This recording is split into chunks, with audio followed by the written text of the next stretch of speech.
5 ایسے خطرناک گناہ کے جن کی وجہ سے انسان کا رزق ختم کر دیا جاتا ہے. انسان دن رات محنت کرتا ہے, کاروبار بزنس کرتا ہے, دن رات اسٹرگل کرتا ہے, لیکن رزلٹ زیرو.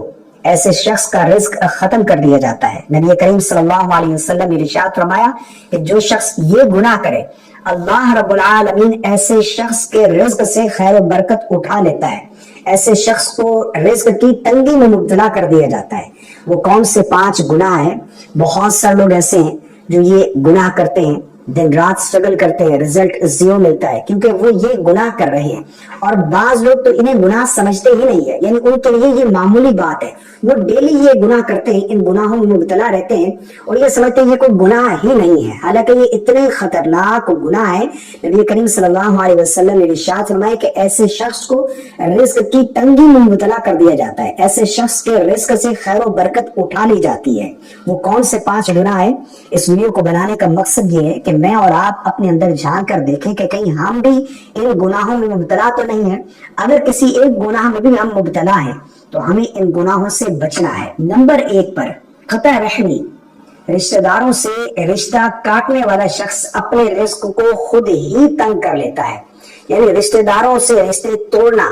آج کل ایسے بہت سارے کیسز سامنے آتے ہیں, بھائی بھائی کے ساتھ تعلق ختم کر رہا ہے, اسی طرح اولاد جو ہے اپنے والدین کے ساتھ رشتہ ختم کر رہی ہے, باقی دیگر رشتہ داروں سے جو رشتے توڑے جا رہے ہیں ان کو بالکل معمولی بات سمجھی جا رہی ہے, حالانکہ اس سے انسان کے رزق سے برکت ختم ہو جاتی ہے. ایسے شخص کا رزق تنگ کر دیا جاتا ہے.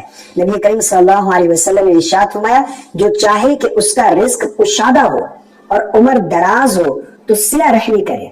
صلہ رحمی کرنے سے انسان کے رزق میں برکت آتی ہے اور عمر میں بھی برکت آتی ہے. اس کا رزق بھی بڑھا دیا جاتا ہے اور اس کی عمر بھی بڑھ جاتی ہے. اسی طرح ایک واقعہ ملتا ہے, نبی کریم صلی اللہ علیہ وسلم کے پاس ایک شخص آیا اور اس نے آ کر عرض کی, یا رسول اللہ صلی اللہ علیہ وسلم, میں اپنے ان رشتہ داروں سے نیکی کرتا ہوں جو مجھ سے بدسلوکی کرتے ہیں. یعنی وہ مجھ سے بدسلوکی کرتے ہیں لیکن میں اپنے ان رشتہ داروں کے ساتھ نیکی کرتا ہوں, صلہ رحمی کرتا ہوں. تو نبی کریم صلی اللہ علیہ وسلم نے ارشاد فرمایا اگر تو ویسا ہی کر رہا ہے جیسا کہ کہہ رہا ہے تو جب تک تو یہ کرتا رہے گا اللہ تیری مدد کرتا رہے گا, اللہ کی مدد تیرے ساتھ رہے گی. یعنی اللہ رب العالمین کی مدد تیرے ساتھ رہے گی جب تک تو ایسے رشتہ داروں کے ساتھ بھی صلہ رحمی کرتا رہے گا جو تیرے ساتھ بدسلوکی کرتے ہیں. اور حدیث میں آتا ہے کہ سب سے افضل صدقہ جو ہے نا, سب سے بہترین صدقہ وہ اپنے ان رشتہ داروں کو دینا ہے جو آپ کے ساتھ بدسلوکی کرتے ہیں. یعنی جو آپ کو برا بھلا کہتے ہیں ان رشتہ داروں کے ساتھ صلہ رحمی کرنا, اس پر بہت ہی زیادہ اجر و ثواب ہے. جو لوگ رشتے توڑتے ہیں, رشتہ داروں سے تعلق ختم کرتے ہیں, قطع تعلق ہو جاتے ہیں, تو ایسے لوگوں کے رزق میں تنگی آ جاتی ہے, ایسے لوگوں کا رزق تنگ کر دیا جاتا ہے. نمبر 2 پر ظلم. ظلم کرنے والے کے مال اور رزق میں کبھی برکت نہیں رہتی. اللہ رب العالمین ظالم کے رزق اور مال میں برکت ختم کر دیتا ہے. نبی کریم صلی اللہ علیہ وسلم نے ارشاد فرمایا ظلم قیامت کے دن اندھیروں کا سبب ہوگا. اور بنی اسرائیل کا ایک تاجر تھا جس کے بارے میں آتا ہے کہ وہ اپنے مزدوروں کی مزدوری جو ہے وہ روک لیتا تھا. تو روایت میں آتا ہے کہ اللہ رب العالمین نے اس تاجر کے رزق سے برکت اٹھا لی حتیٰ کہ وہ تاجر کنگال ہو گیا. یعنی وہ تاجر جو تھا وہ کنگال ہو گیا, اور جو اس کے پاس مزدوری کرتے تھے اللہ نے ان کے مال میں کثرت عطا فرمائی, اللہ نے ان کے مال میں برکت عطا فرما دی. اور حضرت علی کا فرمان ہے دنیا کفر کے ساتھ باقی رہ سکتی ہے لیکن ظلم کے ساتھ نہیں. تو مظلوم کی بد دعا سے بچنا چاہیے. نبی کریم صلی اللہ علیہ وسلم نے ارشاد فرمایا کہ مظلوم کی بد دعا سے بچو, کیونکہ مظلوم کی دعا اور اللہ کے درمیان کوئی پردہ نہیں ہوتا. اللہ رب العالمین ایسے شخص کی دعا بہت جلد قبول کرتا ہے. تو ظلم سے انسان کے مال اور رزق میں برکت ختم ہو جاتی ہے. تو ظلم سے کرے, کسی کے اوپر ظلم نہ کرے. اگر کسی سے کام لیا ہے تو اس کا پسینہ خشک ہونے سے پہلے اس کی اجرت اس کو دے دی جائے. کسی کا مال کھانا, کسی پر ظلم کرنا, اس کا حق کھانا, یہ جو ہے اس سے انسان کے رزق ہے برکت ختم ہو جاتی ہے. ایسے شخص کو اللہ رب العالمین رزق کی تنگی میں مبتلا کر دیتا ہے. نمبر 3 پر جھوٹ اور دھوکہ. جھوٹ اور دھوکہ ایسا گناہ ہے کہ جس کی وجہ سے انسان کے رزق سے برکت ختم کر دی جاتی ہے. نبی کریم صلی اللہ علیہ وسلم نے ارشاد فرمایا کہ جب خریدار اور بیچنے والا سچائی اور وضاحت سے سودا کریں تو ان کے سودے میں برکت دی جاتی ہے، اور اگر جھوٹ بولیں اور چھپائیں تو برکت ختم کر دی جاتی ہے۔ یہ جو تاجر حضرات ہیں، یہ جو دکاندار ہیں، چاہے کوئی بڑا تاجر ہے یا کوئی ریڑی مان ہے، وہ اس چیز کا خیال کرے، سودا بیچتے ہوئے، چیز کو بیچتے ہوئے بالکل واضح بتائے کہ یہ ایسی چیز ہے، اور جو شخص بیچ رہا ہے وہ بھی اور خریدار دونوں جو ہے جب سچائی کے ساتھ سودا طے کریں گے تو اللہ رب العالمین ان کے سودے میں برکت عطا فرمائے گا۔ نبی کریم صلی اللہ علیہ وسلم ایک مرتبہ مدینہ کے بازار میں پہنچے اور وہاں پر ایک شخص جو ہے وہ اناج بیچ رہا تھا۔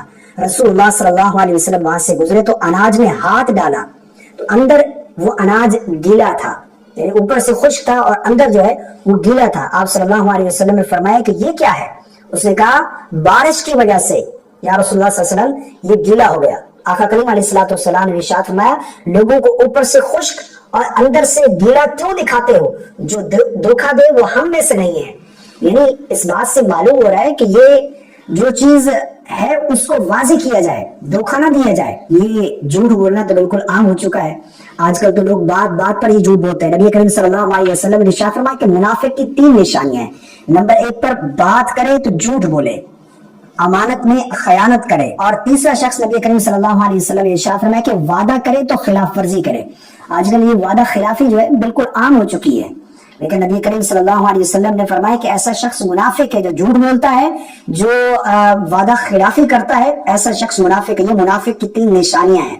آج ہمیں دیکھنا چاہیے کہ کہیں منافقین کے صفوں میں تو نہیں پہنچ گئے، جھوٹ بول کر، وعدہ خلافی کر کر یا امانت میں خیانت کر کے۔ تو ہمیں اس چیز پر غور و فکر کرنا چاہیے۔ تو جھوٹ اور دھوکہ جو ہے اس سے انسان کے رزق سے برکت ختم کر دی جاتی ہے۔ نمبر 4 پر سود۔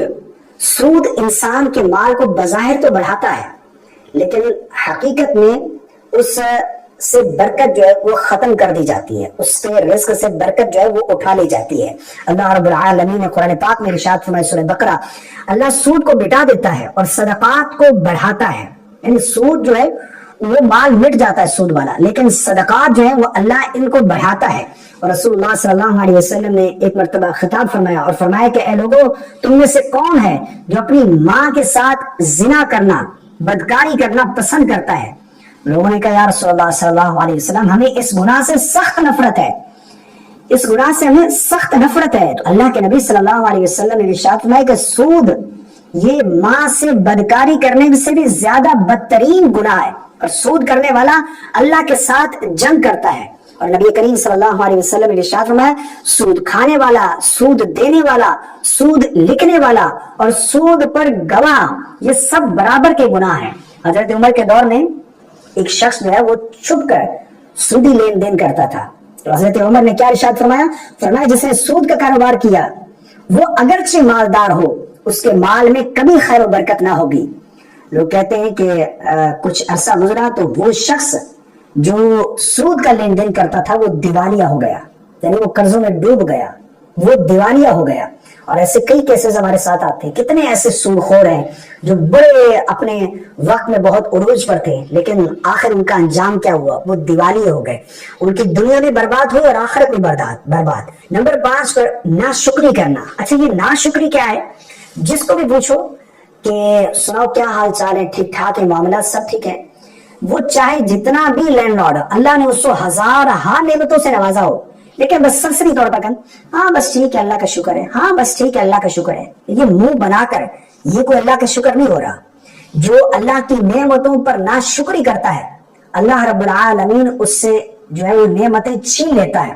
اور اللہ تبارک و تعالیٰ کا قرآن پاک میں ارشاد ہے، اللہ نے ارشاد فرمایا لئن شکرتم لازیدنکم، جو اگر تم شکر کرو گے تو میں تمہیں اور زیادہ دوں گا، یعنی تم شکر کرو گے تو میں تمہارے اوپر اور نعمتوں کی برسات کروں گا، تمہیں اور نعمتیں عطا کروں گا، اور اگر ناشکری کرو گے تو میرا عذاب سخت ہے۔ حضرت داؤد علیہ السلام کے دور میں ایک بستی والوں کو نعمتیں ملی، بہت نعمتیں اللہ نے دی، مگر وہ ناشکری کرتے کچھ عرصے بعد قحط آیا، اب نہ ان کے پاس نہ کھانے کو کچھ رہا نہ پینے کو، اسے پتا چلا کہ اللہ کو شکر کرنے والا انسان بہت پسند ہے، تو ناشکری جو ہے وہ نہیں کرنی چاہیے. ناشکری سے انسان کا رزق ختم ہو جاتا ہے، انسان سے اللہ رب العالمین نعمتیں چھین لیتا ہے.